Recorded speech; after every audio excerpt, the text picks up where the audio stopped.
So I just got back from the Symbolic World Summit a little bit ago and wanted to make a quick video just kind of giving some of my thoughts about how it went, maybe why I went for anybody that's interested.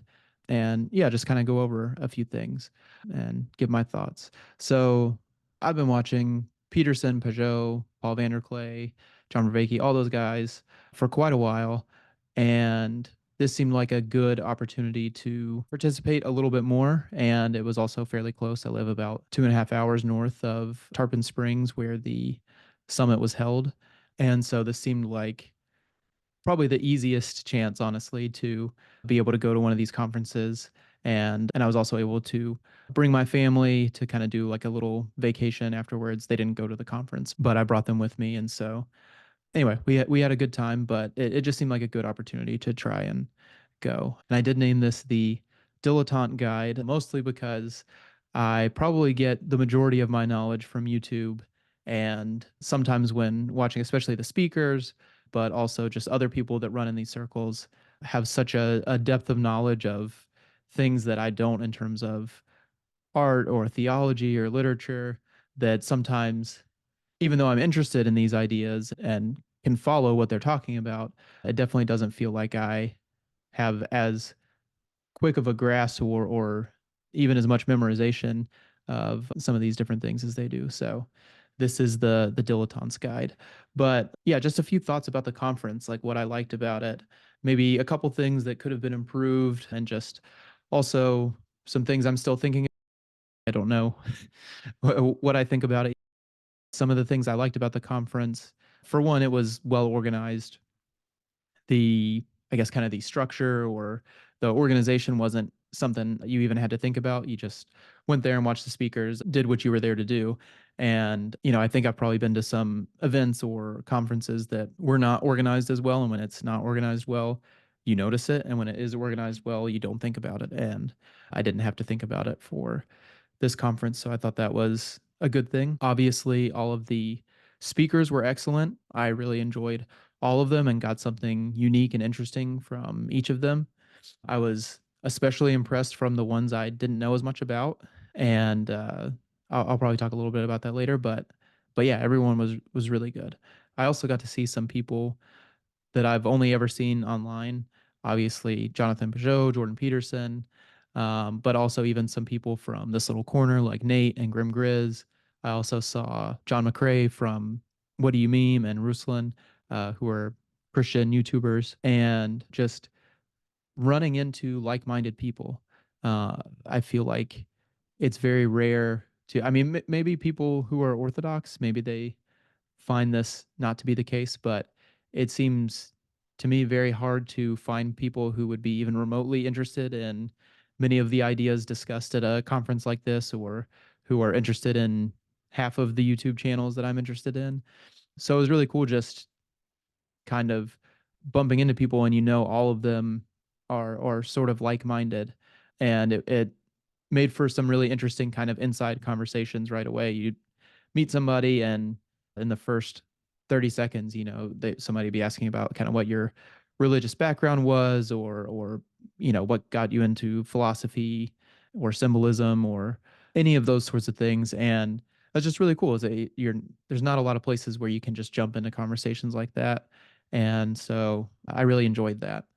Some other highlights from the event, like I said, all the speakers were really good. I was especially impressed with the speakers that I did not know about, like Dr. Martin Shaw and Vesper Stamper. I hadn't heard of either of them before, and I really enjoyed both of their talks. And I will probably be trying to follow. I don't know if they have much of an online presence, but maybe read some of their books and kind of find out a little bit more about what they do. Also, I have seen a little bit of like some of the universal history stuff from Richard Rowland, but I don't think I'd seen too much of his stuff. And his one of his talks was probably, I got the best, I don't know, maybe insight or most interesting kind of takeaway from the conference, from his talk on universal history, where he was discussing some connections and some symbolic thread between the Tower of Babel and Pentecost and some of the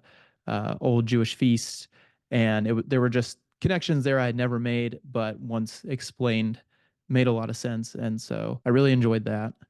I also liked that pretty much all the speakers, I think, put an emphasis on living this out and not just, as Paul Vanderklay would say, thinky talky type stuff. And so that was a big theme about how can we live these things out? How can we apply these in our everyday life? And yeah, I think that's really important. I think the kind of community of people who are interested in these things are at a point where it kind of needs to be applied, instead of simply just being discussed. It was also just really encouraging to be around people who think similarly. We kind of live in an interesting time.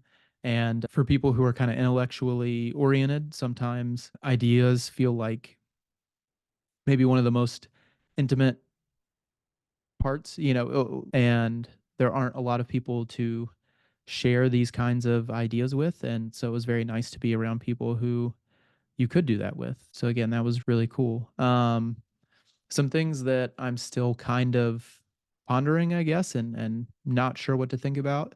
Um, Almost all of the speakers, I think, with the exception of Jordan Peterson, were Orthodox Christians. Um, and there obviously there's nothing wrong with that. And I enjoyed all of them, but uh, yeah, it just I wasn't sure what to think about that after Jordan Peterson left Saturday morning after his talk, and once he left, I kind of just had a realization like, oh, I think all these everybody else with it, I'm actually not sure about Vesper Stamper, but I believe everybody else is an Orthodox Christian, and personally, as a person who's I guess Protestant, yeah, it was just interesting. I didn't know if maybe another perspective would be interesting or useful.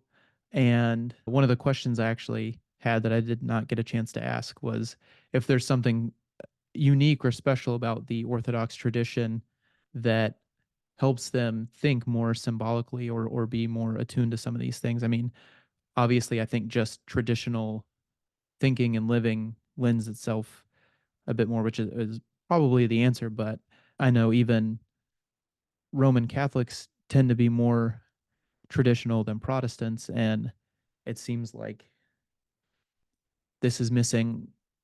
Well, I don't know. From a very outside perspective, it seems like maybe this is missing as much in the Roman Catholic tradition as it is for Protestants. So, um, yeah, I'd be interested to know if it's just coincidental or if it's if there's something that lends itself to this sort of thinking. Other things I'm still thinking about or kind of pondering is it was interesting to see how Jordan Peterson's status affected interactions. There were definitely there was definitely some noticeable status hierarchy kind of things going on in that there were a couple of things that maybe would have been seen as rude if done by somebody else, but did not feel that way because it was Peterson, like at Father Stephen DeYoung's talk where he was talking about the bodily resurrection. Jordan Peterson had a question and kind of took over the Q&A, but it was fine. It was a very interesting conversation. I think everybody wanted to hear how that was going to go. So I don't think anyone was upset that that time was used for that. It was probably more beneficial to everybody than anything else would have been. And especially sometimes some of the questions would get derailed a little bit. And so if those questions would have been anything like some of the other ones, then I definitely would prefer hearing what Jordan Peterson wanted to say. But even in some of the panel discussions, it seemed like he kind of has a habit, which I already knew, but he has a little bit of a habit of interrupting or kind of talking over people sometimes. And it seemed like people were maybe a little hesitant to butt back in until he was done, partly because they wanted to hear what he had to say. But I think there was maybe an underlying status hierarchy thing going on there, which I wasn't sure what to think about. But again, I like hearing what he has to say, and it wasn't nothing was overtly rude or anything like that, but it was just interesting to see some of those dynamics. And so I'm not sure what to think about that. Something else that I'm still kind of going over was Father Stephen DeYoung's talk about the bodily resurrection. I thought it was very good as a thought experiment. I'm not quite sure what to think of it beyond that or how theologically sound it is. I'm sure he's thought about it a lot more than I have and probably has a lot of scriptural support for it. But yeah, so something I'm adding to my way of thinking about things, but I'm not at all convinced that that is the most effective way to think about those things. But who knows? So yeah, other than that, what maybe some things I think could have been improved slightly, and this is not to say that anything was bad. I really enjoyed everything about the conference, but probably the number one thing that I would have liked to have been better was just sort of opportunities for community building. There was a really good emphasis in the talks about building community and making connections, but there wasn't a lot of structure for doing that at the conference, actually, which is not even necessarily on them, but I'm not so gregarious that I'm going to be able to like I talked to a few people, but I did not feel comfortable necessarily asking for like their number or email or anything. And I don't know, I would have loved it, or maybe there still is a chance if Jonathan somehow comes across this video or someone from his team. But I would love like a group chat or some sort of online community tool for all the people who attended the conference just to keep communicating after it's over.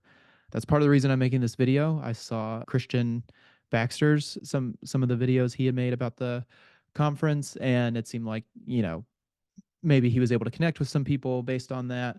And so I was like, well, maybe this is the next best thing if there's not. Yeah, but that was probably the biggest kind of disappointment, even though they never promised anything like that. And it's certainly not necessarily their responsibility, but it would have been a really great thing to have, I think, and maybe something that they could add to the next one.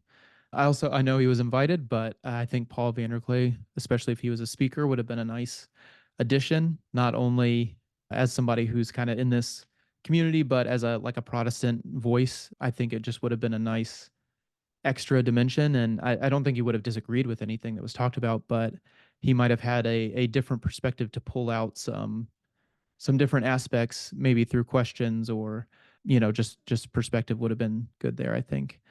And kind of just a silly one is I really wanted to buy Peugeot's version of Snow White while I was there, but they did not have it. I guess it sounded like they actually planned to have more books from the Symbolic Press, but I guess there were some issues. Jonathan kind of touched on them, but he didn't really go into detail. So I think they probably wanted to have it there, but just personally, I was actually planning on getting that for my kids while I was there, but they did not have it, unfortunately. But yeah, those are some of the things that I think could maybe have been improved. Yeah, I had a really good time. It was fun. It was intellectually stimulating. There were lots of cool people to meet. So yeah, I enjoyed my time there. I guess if anybody has an opportunity to go to one of the next ones, I would definitely recommend it. It was a bit expensive, but honestly, out of the trip, I think I paid more for my hotel in Tarpon Springs than I did for the conference tickets. So yeah, I would recommend it if you get a chance to go to one of these. Hopefully, there's some more tools to either. I hope there's more tools to help people connect or be a little more courageous than me and make more friends and get people's phone numbers and emails or start some sort of online community before you go that you can add people to. But yeah, those are kind of my thoughts. If anybody went to the conference or you've been interested in these kinds of things, I would love to connect. uh, I would even be open to, maybe starting an estuary in North Florida if there was interest in it. I don't know how many people were from this area. Most of the people I met were from Tennessee or Texas or California. So I'm actually not sure how many people are in the area, but in general, it was just fun to go and be a part of the conference. So yeah, thanks for watching.